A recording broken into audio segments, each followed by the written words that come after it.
I'm only given 10 minutes, so it is the commission that was led by MEC Gade, MEC Mkopane, and Mr. Kwase. Pillar 1 is on accountability, coordination, and leadership.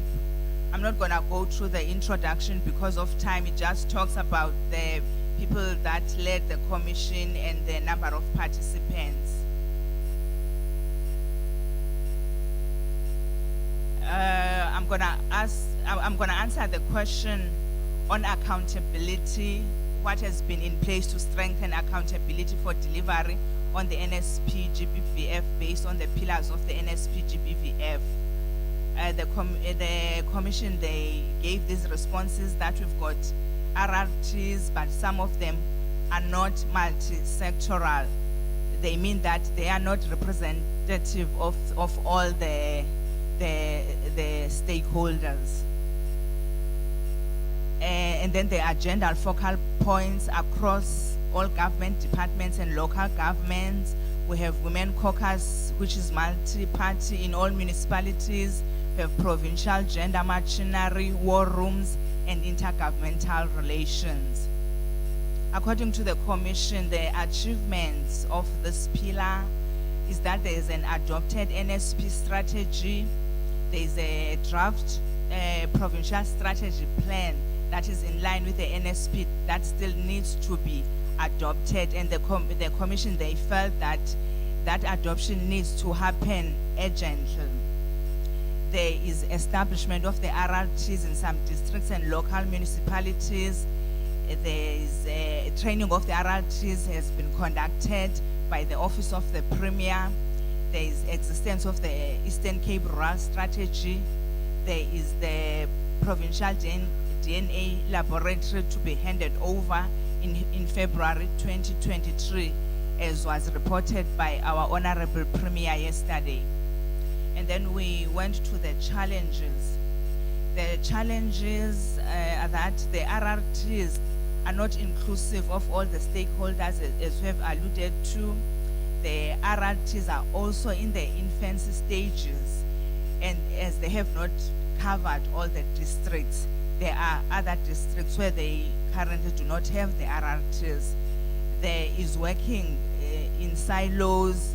Working in silos is still a challenge, even though there are RRTs and they are supposed to adopt the multi-sectoral approach.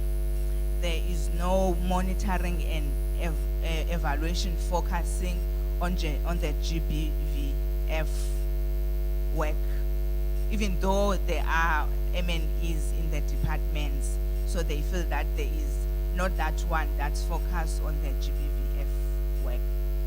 There are budget constraints. There are no sufficient budgets for the SPUs. There was a cry that even the programs that are given to the SPUs, they are unable to implement due to lack of financial resources.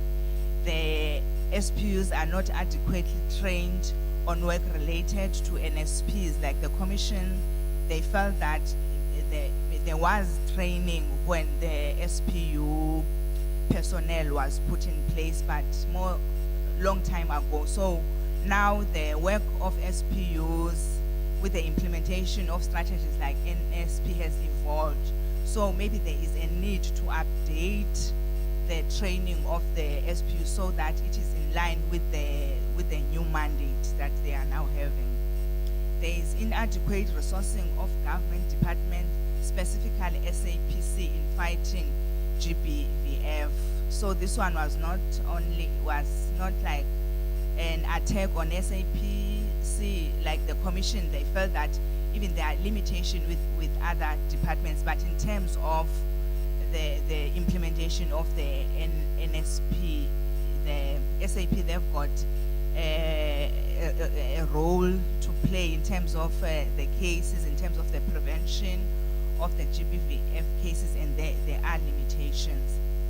There is under-reporting of the GBVF cases, as we have all agreed even yesterday, that the cases that we talk about, that we get to know and interrogate, are those that are reported, and a lot of cases are either not reported or reported and then withdrawn.